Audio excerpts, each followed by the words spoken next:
राष्ट्रीय राजधानी दिल्ली के रोहिणी स्थित अंबेडकर अस्पताल के बाहर भारी पुलिस बल तैनात किया गया।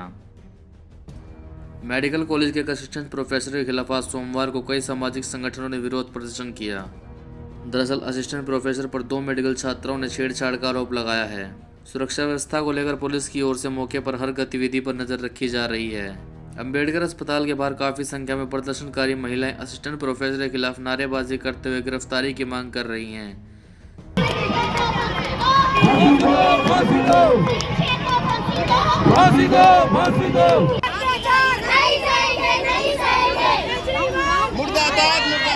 नमस्कार दोस्तों, मैं टैलेंट फिल्डर रोहतास सिंह योगी आज आपको लेकर आया रोहिणी बाबा भीमराव अम्बेडकर हॉस्पिटल और कॉलेज।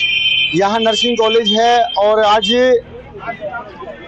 यहाँ पर जो पढ़ने वाली जो लड़कियां हैं, जो यहाँ नर्सिंग का कोर्स करने के लिए लड़कियां आती हैं, उनके साथ इसी कॉलेज के प्रोफेसर ने शारीरिक शोषण करने की कोशिश की है और कुछ लड़कियों के साथ वो शारीरिक शोषण कर भी चुका था। लेकिन इस तरह की आवाजें पहले नहीं उठी, लेकिन कुछ बच्चियों ने विरोध किया, जिसको लेकर समाज की कुछ संस्थाएं बच्चों के साथ मिलकर खड़ी हुई और आज उसको लेकर यहाँ धरना प्रदर्शन किया गया। और उस पर क्या कुछ बातें हुई, क्या कुछ चर्चा हुई है और क्या कुछ कार्रवाई की गई है, पुलिस ने क्या कुछ कार्रवाई की, प्रशासन ने क्या कुछ कार्रवाई की, वो चीज जान लेते हैं कि भाई साहब हमारे साथ है कि जो धरना प्रदर्शन में शामिल थे। सर क्या नाम है आपका? मेरा नाम आजाद विनोद है जी। और ये आप शामिल थे प्रोग्राम में? बिल्कुल बिल्कुल सारा प्रोग्राम में शामिल थे जी। और इसकी हमने पूरी जांच की तो पता चला कि ये जो आज का मामला नहीं है, 2.5 महीने पहले का मामला है। जी जी जी। 31 जनवरी को ये पहला केस आया था। उसके बाद बच्चियों ने FIR दर्ज कराई थी। FIR दर्ज कराने के बाद जो है ना तो कॉलेज प्रशासन ने ना पुलिस प्रशासन ने उस पर सही से कार्रवाई नहीं की, उसको अरेस्ट नहीं किया गया और कॉलेज ने उसको बर्खास्त नहीं किया। उसके बाद एक लड़की ने और FIR दर्ज कराई, उसके बाद भी ये नहीं हुआ।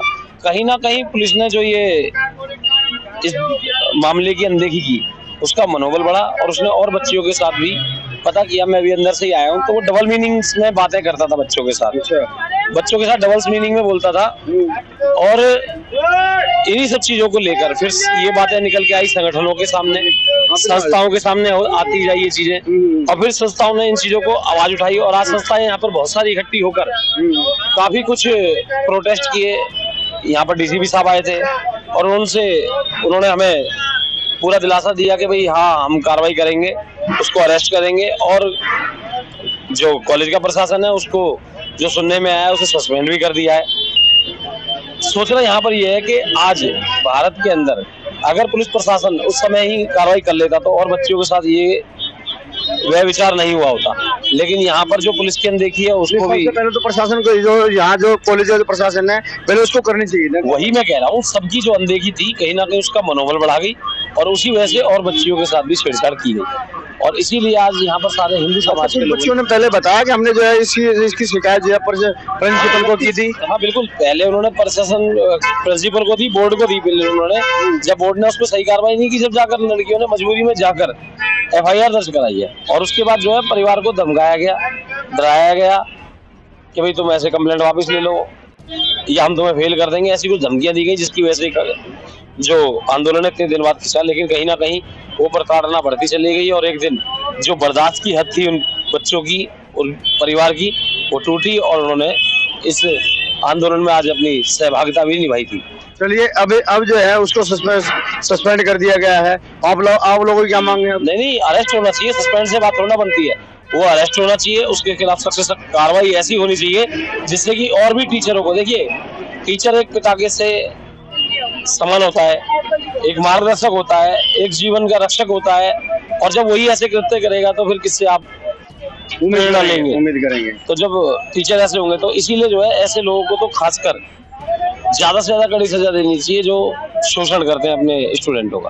बिल्कुल ठीक बात है, क्योंकि एक गुरु ही होता है जिसके ऊपर जो है माँ बाप पूरा विश्वास करते हैं और अगर गुरु ही अगर अपने जो छात्र के साथ इस तरीके से करेगा तो सोचकर देखिए फिर आखिरकार माँ बाप भी किस पर विश्वास करें और बच्चों को आखिरकार पढ़ने के लिए फिर भेजें तो कहाँ भेजें, किसके पास भेजें। और जहाँ तक देखा गया कि मानसिकता कितनी कमजोर हो जाती है जब इस तरह की अगर मान लिया हरकतें होती हैं, तो ये मानसिकता ही कमजोरी कह सकते हैं हम, क्योंकि जो मेडिकल के अंदर अगर जो प्रोफेसर है उसको जबकि पता है शरीर के अंदर हमारे किस पार्ट के अंदर क्या क्या हुआ है और वो सारी चीजें बताना जरूरी होता है, लेकिन बावजूद उसको जानता है कि हरकतें क्या होती हैं और उस हरकतों को जानते हुए भी फिर उसके बाद अगर वो इतनी मानसिकता गिरी हुई अगर हरकतें करता है तो फिर शायद लगता है कि ऐसा आदमी इंसान नहीं, वो जानवर है। तो ऐसे जानवर को खुला नहीं छोड़ना चाहिए, ऐसे जानवर को तुरंत जो है सख्त से सख्त कानूनी कार्रवाई के साथ में जो है उसको जो जेल की सजा होनी चाहिए और जो जिस तरह की जो मांगे की जा रही है प्रशासन को इसको ध्यान देना चाहिए। और सबसे पहली जो गलती है वो प्रशासन की है, जो प्रशासन को जो बता दिया गया था कॉलेज प्रशासन को उस पर तुरंत जो है कार्रवाई करनी चाहिए थी और उसी टाइम छानबीन करनी चाहिए ताकि जो चीज का जो पता लग सके। चलिए और लोगों से एक आप जानने की कोशिश करते हैं क्या कुछ कहना उनका। सर मेरा नाम संगीता राजकुमार योगी है। Dream social welfare Kaushal Vikas संगठन की मैं अध्यक्षा हूँ और आज हम पहुँचे हैं भीमराव अंबेडकर कॉलेज, जहाँ पर प्रोफेसर द्वारा पहले भी और अभी भी जो छात्राओं का यौन शोषण किया जा रहा था या किया गया है, तो उसी को लेकर छात्राओं में और जनता में बहुत ही ज़्यादा आक्रोश है। सुबह से यहाँ धरना प्रदर्शन चला हुआ है और हमारी संस्था talent of India trust, dream social welfare Kaushal Vikas संगठन NGO के सभी पदाधिकारी भी यहाँ मौजूद रहे, महिलाएं मौजूद रही और सभी के सहयोग से उस प्रोफेसर को सस्पेंड तो करवा दिया गया है, लेकिन हम सभी की यही मांग है और छात्राओं की भी कि न्याय पूरा न्याय मिले, उसको सस्पेंड नहीं जल्द से जल्द अरेस्ट भी किया जाए और उसके खिलाफ सख्त से सख्त कार्रवाई की जाए।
नहीं सहेंगे।